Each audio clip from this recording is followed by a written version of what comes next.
World leaders are meeting at the United Nations Climate Action Summit this afternoon. One environmental lawyer has drawn a roadmap to show how Canada can and should take part. Dianne Saxe is president of Saxe Facts and former, and in fact, as of now, the last environmental commissioner of Ontario. Thanks for being with us. My pleasure. Hopefully not the last forever, but the last for now. Just in terms of charting a roadmap, I want to just start with the framing of this, because too often this conversation is sort of about degrees, and I think maybe you'll agree, will we get in New York the level of urgency that understands that we're kind of in this band between it's going to be bad and it's going to be devastating? Like there's just we're sort of past the point of it's all going to be fine and we're going to whistle our way through this. Right. Well, the United Nations knows that. The President of the United Nations knows that. I mean, we've had the clearest report ever that now the best case during the lifetime of today's children is widespread death and suffering. And the worst case is humanity on the brink of extinction within the lifetime of today's children. So the stakes could not be larger, but it's also true that most people aren't paying attention. You have, and I want to put them up here, 10 principles for a green economy, because, and I would say some of them are, one hopes will soon be sort of the base case that, you know, the physics are there, as Greta said when she testified in Congress. I'm just going to let the IPCC speak for me. I don't need to speak for the science. And we do have this sense of we can figure this out, that we will science our way out of it. I actually wanted to focus on that first one, on number 4, which is we have a lot to gain. They're not just mitigating against disaster. There can be a positive message here. Well, absolutely. And my very last report as environmental commissioner, I was emphasizing we could be healthier and happier and more prosperous if we reduced our use of fossil fuels. Ontario is almost entirely dependent on foreign sources of fossil fuels, at least outside Ontario. So we spend between $16 and $25 billion every single year just importing fossil fuels, which drains out of the economy. And what we showed in our report is on the best evidence we have.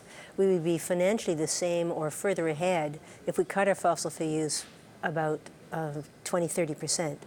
And we could keep then $5 or $6 billion extra in the Ontario economy circulating here, which would mean more green jobs, more jobs for young people. There's a lot of benefits. But the single largest benefit is in health. World Health Organization has shown us that every dollar we spent reducing our fossil fuel dependence, we get twice as much back in health benefits, financial benefits from better public health. Are you surprised, given those facts, and given that there is a return, that when this comes up, we have a federal election campaign going on right now, there's only one party that is really, their platform's 100% focused on this, that's the Green Party. Are you surprised at where this falls into the other parties' sort of agenda items, that it's not higher than you might think it should be? Well, some of the parties are doing nothing and planning to do nothing. Mm-hmm. The others all have varying degrees of commitment. It is, you know, we don't have a lot of time left. That's what all the science shows us. And so if we want to survive, we want to be on the better end of that really tough thing we're heading for, we don't have any time to waste. Mm-hmm. We're going to blow past 1.5 degrees pretty soon at the rate we're going. So am I surprised? Not really surprised, but heartbroken. That brings me to number 7 on your action items, which is transformation has to be big and it has to be fast. Because we hear talk, right? We're investing in green technology, we want to be renewables, but it's nibbling at the edges, right? It's not, when you say big and fast, if you were standing in front of that UN climate summit, what kind of dollars are we talking about? What sort of percentage of GDP do we need to be committing here?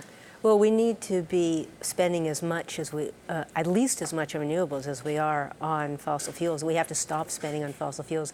We're still subsidizing fossil fuels by billions of dollars just in Canada alone. The reason fossil fuels are easy and popular is they've been subsidized for a century by the public. We've got a huge investment in innovation and in infrastructure. We still give these enormous financial subsidies. That's why fossil fuels look cheap. We have to stop that and now do the same for renewables.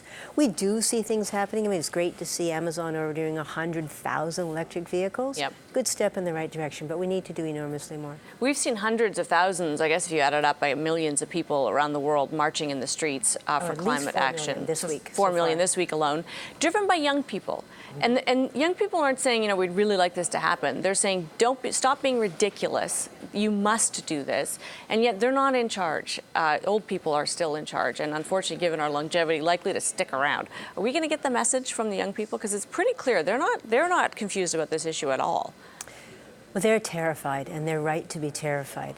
The people like me have written lots of learned reports. I've given God knows how many hundreds of talks to try to give people the information. And what we've seen is that learned reports and facts don't move people.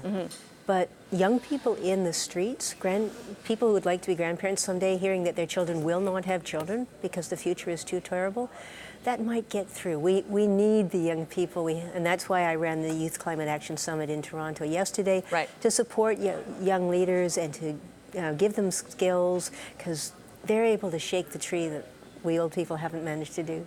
It's great to have your thoughts on this, and I hope we can talk soon and frequently. Thank you. Dianne. Dianne Saxe is president of Saxe Facts and former Environmental Commissioner of Ontario.